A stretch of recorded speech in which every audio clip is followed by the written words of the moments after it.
Hi అండి, అందరు ఎలా ఉన్నారు? నేనైతే చాలా బాగున్నానండి.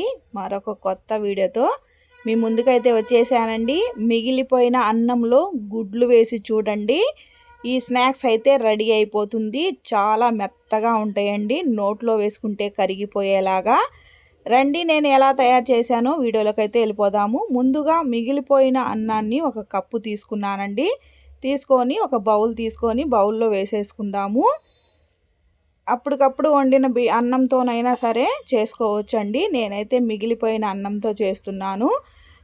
మిగిలిపోయిన అన్నాన్ని ఒక బౌల్లో వేసుకున్న తర్వాత చేతులతోనే ఇలా స్మాష్ చేసేసుకోవాలండి. మీరు మిక్సీలోనైనా వేసుకోవచ్చు.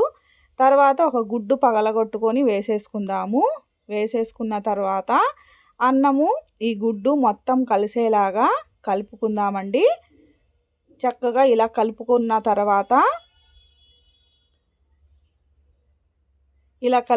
తర్వాత శనగపిండినైతే ఒక కప్పు వేసుకుందామండి. ఒక కప్పు అన్నానికి ఒక కప్పు శనగపిండి అయితే చక్కగా సరిపోతుంది. వేసుకొని ఉండలు లేకుండా కొద్దిగా నీళ్లు పోసుకుంటూ కలుపుకుందామండి. చూడండి, ఉండలు ఉండకూడదండి.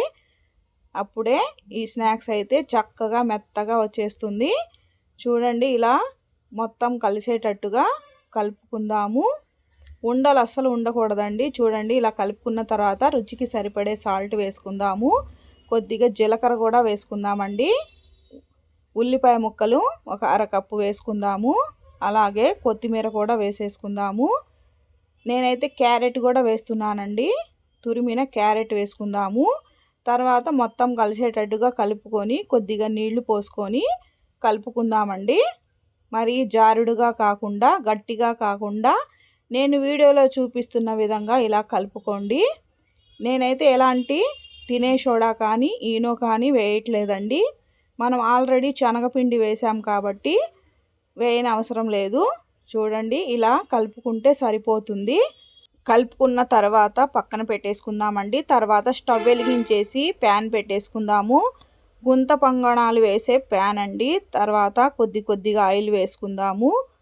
ఆయిల్ హీట్ ఎక్కిన తర్వాత ముందుగా మనం కలిపి పెట్టుకున్న పిండినైతే ఈ గుంత పొంగణాల్లో వేసేసుకుందామండి.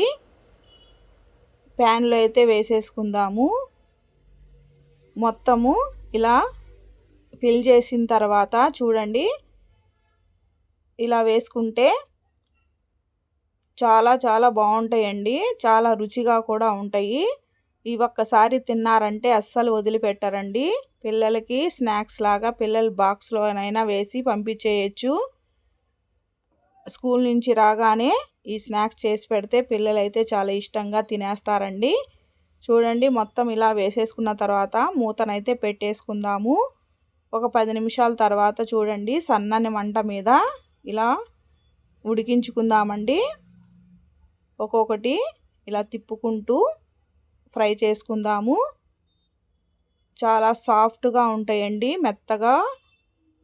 మీరు కూడా ఒకసారి ట్రై చేయండి. మీ ఫ్రెండ్స్కి వాళ్ళకి షేర్ చేయండి. చూడండి, మొత్తం ఇలా ఒక్కొక్కటి తిప్పుకున్న తర్వాత రెండు పక్కల ఇలా గోల్డెన్ కలర్ వచ్చేటట్టు ఫ్రై చేసుకుందామండి. చూడండి, రెండు పక్కల ఫ్రై అయిపోయినాయి.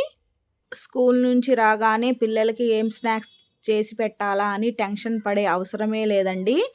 మిగిలిపోయిన అన్నంతో ఇలా ఒక గుడ్డు వేసి చేసి పెట్టండి. పిల్లలైతే చాలా ఇష్టంగా తినేస్తారండి. చూడండి, ఎంత చక్కగా సాఫ్ట్గా మెత్తగా ఎంత బాగున్నాయో. మీరు కూడా మీ ఇంట్లో ఒకసారి ట్రై చేస్తారు కదూ. లోపల కూడా చక్కగా ఉడికిపోయిందండి. సాఫ్ట్గా ఉన్నాయి. చూడండి ఎంత మెత్తగా ఉన్నాయో. లోపల కూడా చక్కగా ఉడికిపోయిందండి. ఈ వీడియో కనుక మీకు నచ్చినట్లయితే లైక్ చేయండి, షేర్ చేయండి, కామెంట్ చేయండి, హైప్ చేయండి, సబ్స్క్రైబ్ చేసుకోండి ప్లీజ్ అండి. మరొక కొత్త వీడియోతో కలుసుకుందాం friends. Thank you for watching. Bye bye.